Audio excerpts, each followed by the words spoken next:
할렐루야, 조나시입니다. 오늘도 말씀을 하루를 시작합니다. 슬기로운 아침 시간 이사야 54장 말씀입니다. 사람들을 고통스럽게 하는 병은 셀 수 없이 많습니다.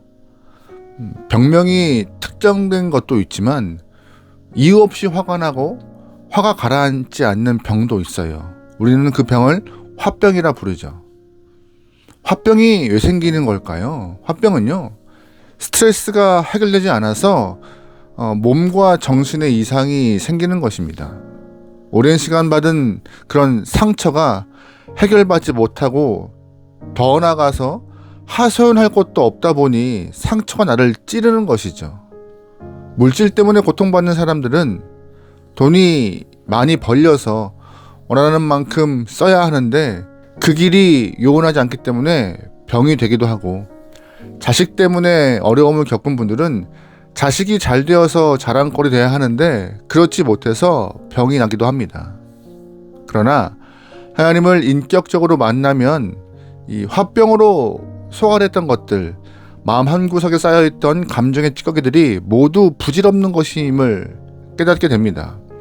세상에서 말하는 가치들이 무가치하게 느껴지고 세상의 가치가 하나님 안에서 큰 의미가 없음을 알게 되는 것이죠.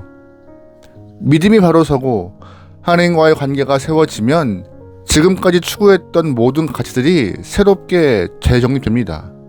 그러므로 우리는 무엇보다 하나님 앞에서 우리의 믿음을 바로 세워 진짜 가치 있는 것이 무엇인지 올바르게 정립할 수 있는 귀한 영혼 되기를 소망합니다.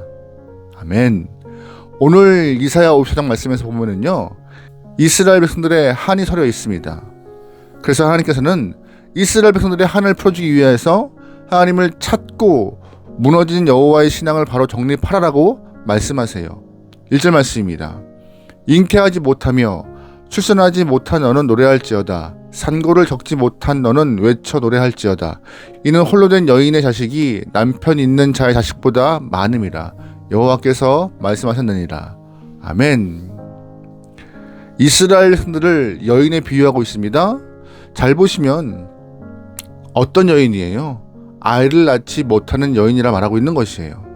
고대 사회에서 잉태를 못하거나 출산을 경험하지 못하는 여인을 저주받은 여인이라고 홀대했습니다. 아이를 낳지 못하는 여인에게 사회가 던지는 눈총과 고통은 이루 말할 수가 없었죠. 결혼한 여인이 아이를 낳지 못하는 것은 사회에서 죽음이나 다름이 없는 것이었습니다. 그렇다면 하나님께서는 어떤 이유에서 이스라엘 백성들을 잉태하지 못하는 백성이고 출산하지 못하는 여성이라고 말했을까요? 이스라엘 백성들이 바벨론 포로로 잡혀갔던 70년의 시간 동안에 많은 고통을 경험했습니다. 그런데 그 포로가 아이를 낳는 것은 말할 수 없는 더 큰 고통이었어요. 왜냐하면 포로가 아이를 낳는 순간 그들도 포로가 되기 때문에, 노예가 되기 때문에 아이 낳기를 꺼려했던 것이에요. 이런 고통 가운데 한을 품고 살아가는 이스라엘 영혼들을 향하여서 고통을 해소해 주겠다 하나님이 말씀하시는 것입니다. 2절 말씀이에요. 내 장막터를 넓히며 내 처소의 휘장을 아끼지 말고 널리 펴되 너의 줄을 길게 하며 너의 말뚝을 견고히 할지어다. 아멘. 사실 지금 이스라엘 사람들에게는 식구가 별로 없어요. 그런데 식구가 없는데 장막터를 넓히래요. 말뚝을 넓게 펴고 천막을 길게 늘어뜨리라 말씀하십니다. 왜요? 하나님께서 장막터를 넓히고 말뚝을 넓게 박으라는 이유는 자손을 많이 생산할 수 있도록 허락하겠다 말씀하시는 거예요. 약속하시는 거예요. 이제 70년 동안 수치스러운 포로 생활, 아이를 낳지 못하는 고통스러운 세월을 청산할 것이고 자녀들을 생산하는 기쁨을 허락하겠다라고 하나님이 약속하신 것이죠. 4절 말씀이에요.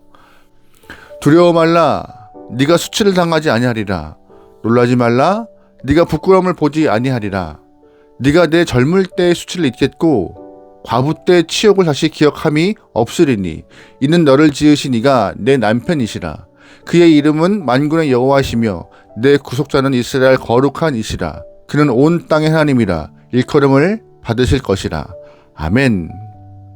놀라지 말고 두려워하지 말라 말씀하시고 있어요. 또한 이제는 수치를 당하지 않을 것이라고 약속하십니다. 왜냐하면 하나님이 우리의 남편 될 것이기 때문에 수치가 없을 거라 약속하시는 거예요. 원래 하나님께서 이스라엘 백성들과는 영적 부부 관계였습니다. 그러나 이스라엘 백성들이 먼저 영적 부부 관계를 깨뜨렸어요. 하나님께서 호세아 선지자의 입을 통하여서 말씀하신 내용을 좀 보면은요, 북이스라엘이 하나님이 아닌 다른 우상들을 섬길 때 영적 간음을 일삼았다라고 말씀하셨어요. 하나님은 음란한 여인 고멜을 택하시고 선지자 호세아에게 그녀를 데려다가 결혼하라고 말씀하셨죠. 이 말씀이 주는 의미는 뭐예요? 너희들이 비록 음란을 일삼고 비록 이방신에게 절을 한다 하더라도 나는 너희를 택하고 버리지 않겠다 약속하셨던 것입니다. 하지만 그들은 여전히 하나님을 떠나 살았고 북이스라엘뿐만 아니라 남유다도 하나님이 아닌 우상을 섬기고 살았습니다. 결국 하나님이 그들을 심판하신 것이죠. 이제 그들은 수치 가운데 70년을 살았고 고통 가운데 하나님 앞에 통회를 하고 있었습니다.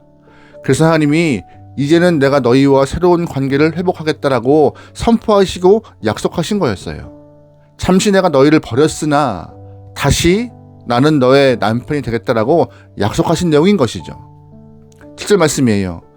내가 잠시 너를 버렸으나 큰 긍휼로 너를 모을 것이요 내가 넘치는 진노로 내 얼굴을 내게서 잠시 가렸으나 영원한 자비로 너를 긍휼히 여기리라. 내 구속자 여호와께서 말씀하셨느니라. 아멘. 하나님께서 잠시 버렸으나 큰 긍휼로 다시금 회복시키겠다라고 약속하셨습니다. 우리의 인생에도 이런 일이 자주 일어납니다. 고단한 일들이 나를 좀먹고 영혼을 파괴하고 인생을 복잡하게 만들어 가는데 그때 우리가 그 문제를 해결하기 위하여서 동서남북 사방으로 뛰면서 열심히 애를 쓰지만 정말 지혜로운 모습은 뭐예요? 한 가지만 붙들면 되는 것입니다. 그 한 가지는 우리 하나님을 다시금 내 남편으로 맞이하는 것입니다.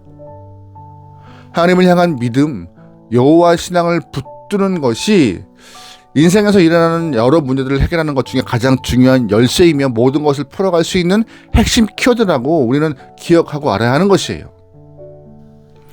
이스라엘 백성들이 아이를 낳지 못하는 문제들을 영적인 믿음을 회복하는 것으로 해결한 것처럼 우리의 인생의 복잡한 어려운 문제들도 여호와 신앙으로 해결해야 하는 것입니다. 믿음을 회복하여서 주님께 맡김으로 가장 좋은 것을 응답하시는 주의 길을 걸어가는 것입니다. 문제가 많으면 우리는 그 문제를 해결하기 위하여서 동분서주 열심히 뛰어다닙니다. 하지만 하나님의 백성들은 하나님과의 관계를 바로 세우는 것이 급선무고 그게 먼저야 하는 것이에요. 왜냐하면 하나의 문제, 즉 영적 문제만 해결되면은요, 다른 여타의 문제들은 신경 쓸 필요가 없어지는 것입니다. 잘 보시면 영적 문제가 해결되면, 그러니까 하나님이 남편이 되시는 순간부터 다른 문제 또한 걱정하지 않을 만큼 하나님이 풀어가시는 모습을 보게 돼요. 오늘 본문에서는 이스라엘의 남편 되겠다 약속하시는 순간 자손들의 번성함까지 약속하시는 하나님의 모습을 볼 수 있습니다. 10절 말씀입니다. 내 모든 자녀는 여호와의 교훈을 받을 것이니 내 자녀에게는 큰 평안이 있을 것이며 너는 공의로 설 것이며 학대가 내게서 멀어질 것인즉 네가 두려워하지 아니할 것이며 공포도 내게 가까이 하지 못할 것이라. 아멘. 잉태하지 못하고 아이를 낳지 못하는 것 때문에 염려하던 이스라엘 백성들에게 하나님은 자녀의 복까지 허락하셨습니다. 놀라운 복이죠. 그들의 삶을 번성케 이끌어 가시는 약속도 하고 계세요. 우리도 여러 가지 인생의 문제를 갖고 고민하고 있지만 여러분, 가장 먼저 중요한 것은 하나님에 대한 신앙, 여호와의 신앙을 붙잡고 세워가는 것, 그것이 먼저야 하는 것이에요.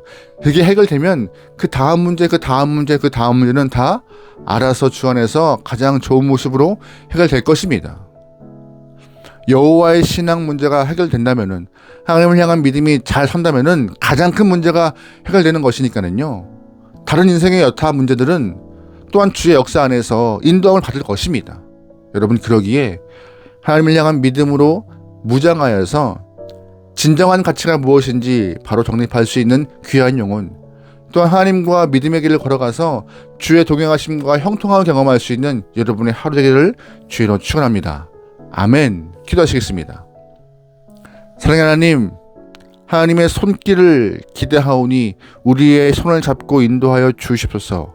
이 땅엔 답이 없습니다. 주님이 답이 되어서 우리의 삶을 이끌어 가실 때 언제나 형통하리라 믿사오니 그 어떤 문제보다 주님을 향한 믿음, 여호와의 신앙을 바로 세워나갈 수 있는 귀한 영혼들에게 우리의 삶을 주장하여 주시옵소서. 오늘 하루를 맡겨오며 예수님의 이름으로 기도합니다. 아멘.